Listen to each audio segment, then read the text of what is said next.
Never let them see you sweat. That's the message in a new book by mom and emergency doctor Leigh Vinocur. And she joins us to share some advice gained through a life of service. Welcome, Dr. Vinocur. Thank you for having me. Yeah, thanks for joining us. Now, your new book's coming out. Obviously, you were an ER and still are an ER physician, but also juggling the demands of life. So what tips have you kind of accumulated that help you deal with high pressure, but also the need to, provide for others like children and keeping it all together? Yeah, it's difficult. And the book is aimed, hopefully, to empower women.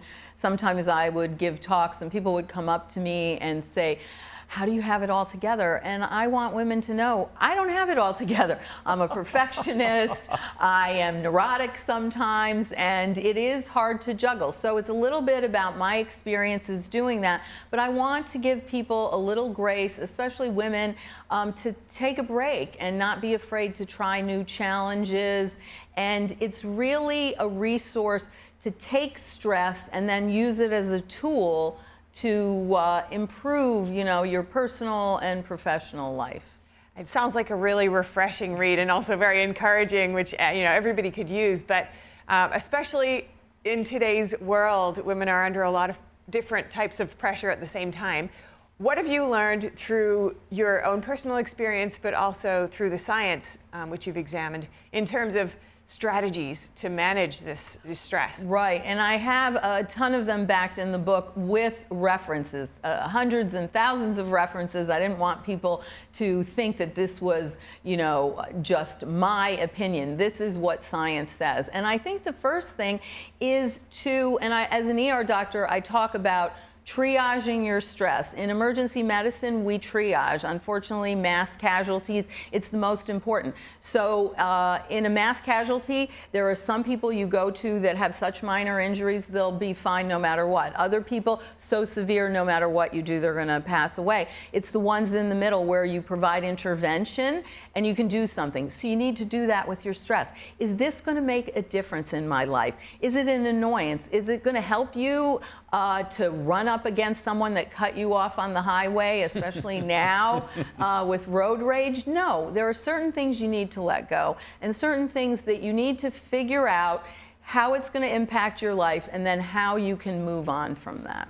I love how you make it so practical and you put it in perspective. I think when people think of their physical health, and I know this is written for women, but I think it applies to both genders. People think about making sure they're trying to eat right, they're trying to get some exercise when they think of how to improve their health. But stress left unchecked can really be dangerous. Can you address, as an ER doctor, what that could result in if you don't take an intervention to your stress? Yeah, and it's true. I mean, stress was an evolutionary advance to protect us, right? If you were running from a predator, you needed all these hormones, the hypothalamus, pituitary, adrenal axis to push out the cortisol, push out the adrenaline, and get you going. But if you're an accountant sitting in an office, you don't need that high level all the time. And over time, it affects your immune system. It will break down. So it can increase inflammation, which can lead to diabetes and heart disease. It will affect your immune system that normally surveys cancer cells. We have individual cells that are popping up that may be cancerous all the time, but we have natural killer cells and T cells that identify these and kill them and prevent that threat. But if your immune system is suppressed from this constant feeling of fight or flight, it affects these things. And we know with cancer too, it can affect survival rates. So it's so important to get your stress under check. And yet it's so difficult for people really throughout life. It can be hard to really get a hold on that because so many unexpected things come up. Different types of stress can evolve into new ways needing to deal with it. What's your take on the state of stress today in the world and perhaps awareness about that? Yeah, well, it's unprecedented, and it's funny, when I was originally starting the book, it was during the pandemic, and that was high levels of stress. And in every profession and just in the population in general, these levels of stress and anxiety have just increased. And even since the pandemic, the divisiveness in America today, the politics, everything, people just have a heightened level of stress. So it's really important. I give you tips in the book that have scientific backing for how to manage these things. But I think we're at an unprecedented level of stress that can lead to anxiety and disease. It's a biologic response, and it can affect every system in your body. I think when people are trying to make a behavior change, they're looking for like a signal, like a feedback loop to say, that helped, you know. So what, obviously the tactics are deep in the book, but in terms of giving someone encouragement to try some of these things, how do you recommend someone to get started with, you know, doing the stress reduction sort of approach? Yeah, I mean, you can start with something simple as breathing. You know, every Apple Watch has this mindfulness app, and other watches besides Apple, the the Androids, where there's mindfulness, and taking a minute and pausing and breathing, sometimes talking with physician executives, not these back-to-back meetings, and in between the meetings, just box breathing. Breathing in, holding it for a few seconds, then letting it out slowly for a few seconds, and doing that. That can reset your brain. Of course, meditation's important, and mindfulness. And it doesn't have to be meditation and mindfulness.